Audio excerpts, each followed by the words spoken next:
But let's get to River State and speak with the chairman of the River State Independent Electoral Commission, Mr. Michael Ode, joins us. Mr. Ode, thank you so much for coming on the program.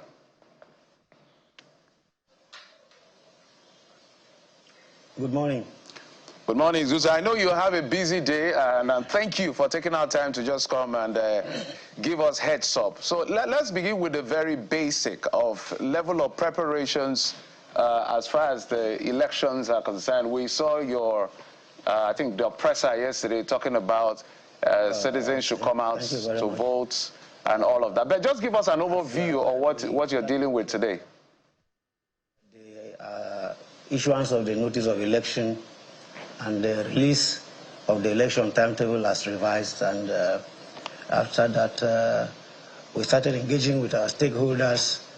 We met with the security agencies, we started our procurement processes, we started the recruitment of ad hoc staff, we did training, we engaged with civil society organizations, we did town hall meetings, we did road shows, we had ISS meetings, and we also had a ceremony where political parties signed an undertaking to be of good conduct during the elections.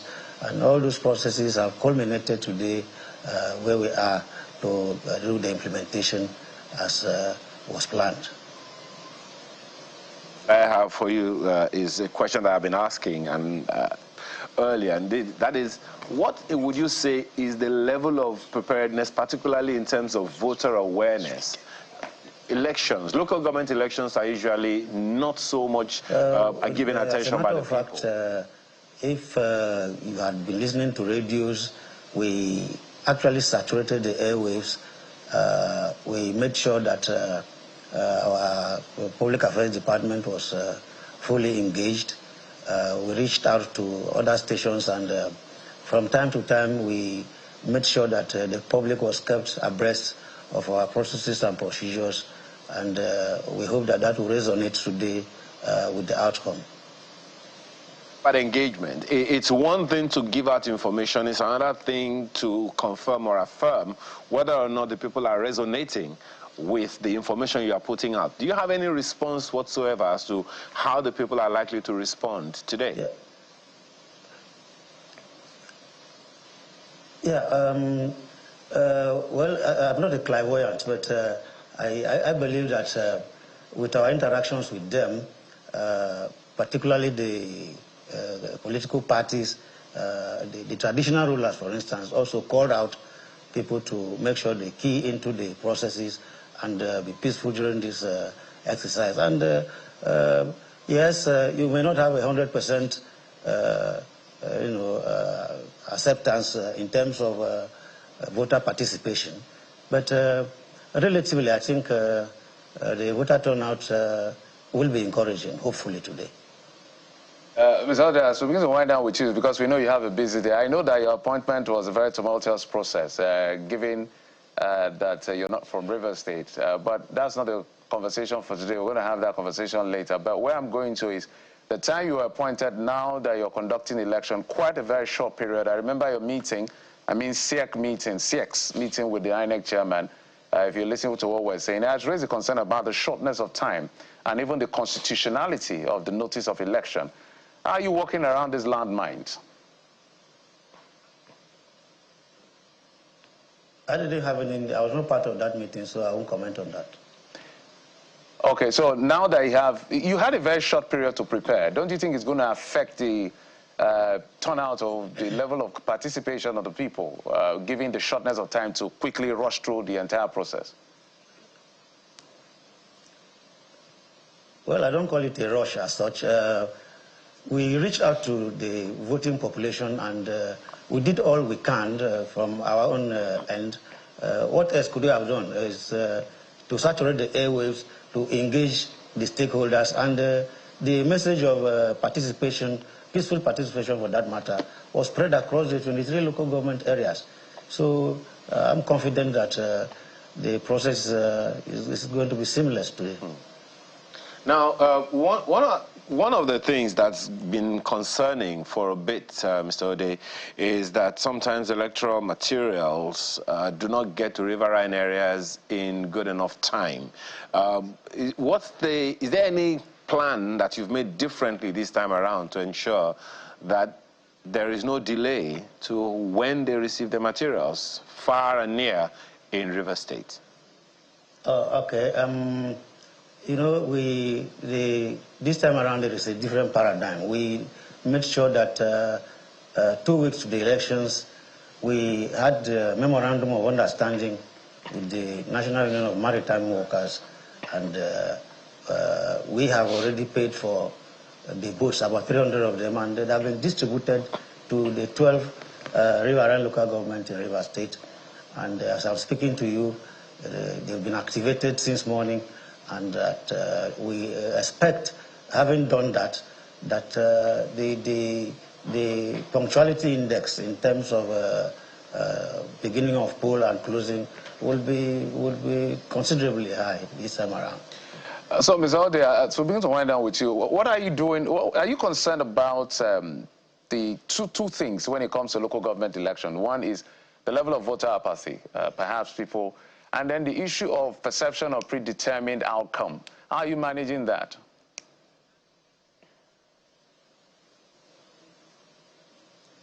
Well, voter apathy, like I told you, I have not a Nostradamus to be able to know what will happen, but we have been committed to this process. Our preparation has been steady. Our commitment is firm. Our destination is very clear: to midwife an electoral process that River State people will own, an electoral process that they can trust, an electoral process that they can defend anywhere, any day. Your second question is to the outcome. You know, local government elections generally in this country, the perception is that the government in power, the political party in power, is the one that holds sway.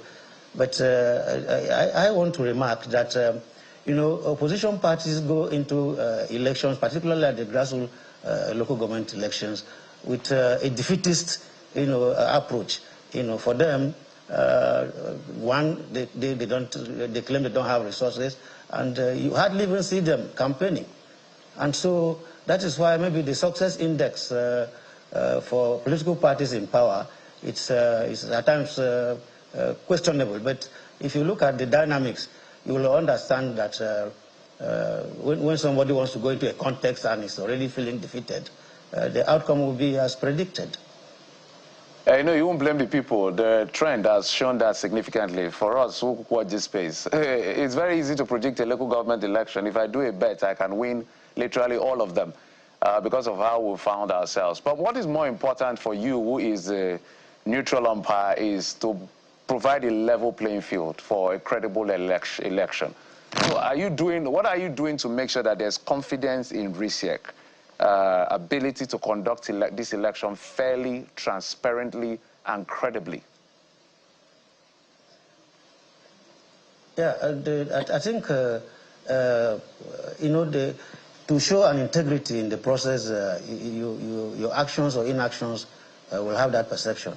And so, but if we are inclusive, if you are you know, carrying along the major stakeholders along all the processes in the value chain, there is a tendency that they will own it, they will key into it, and there is a probability too that since they are part of the process, they will also accept the outcome. From our side, we've been very transparent. We've not been opaque. It is when you do things, you know, without letting people know that you create suspicion, you're bound to be, you know, fake news, misinformation, and at times it could even lead to protest if you are not open. I can assure you that we've been considerably transparent, and there's nothing to hide about our process. So, Mr. Ode, just before we let you go, I'd like you to give us some quick answers. It's 8:49 now. First of all, how many parties are conducting this election, are participating in this election? We have 17 political parties participating in this election. They also, to indicate that they collected their expression of interest forms and went through the necessary process of screening. Okay. So we have 17 political parties taking part in this local government elections. Okay. It's exactly 10 minutes to 9. From information available to you, how many local governments are yet to get whatever materials they need to get so that the elections can begin? No. All have received election materials. Election materials, we started on Thursday with non-sensitive materials. As at yesterday, all the sensitive materials had been received by the electoral officers in their LGAs. Remember, we have 6 commissioners. And so each commissioner is assigned about 3 LGAs or so. So yesterday, they went with sensitive materials accompanied by security agents and delivered physically to the electoral officers at the LGA levels. So can we confirm right now that all elections are supposed to start when they are supposed to start? Tell us, what time are elections supposed to start in Rivers State today? Election is supposed to start at 8:30, and by now I can assure you that a considerable number of local government, more than 80%, have commenced the beginning of poll. All right, well, thank you so much, Mr. Michael Ode, the chairman of the Rivers State Independent Electoral Commission, for coming in. Despite your busy day, we'll check in on you as we progress with the exercise. It's always my pleasure. Thank you. It's always my pleasure. All right. Thank you.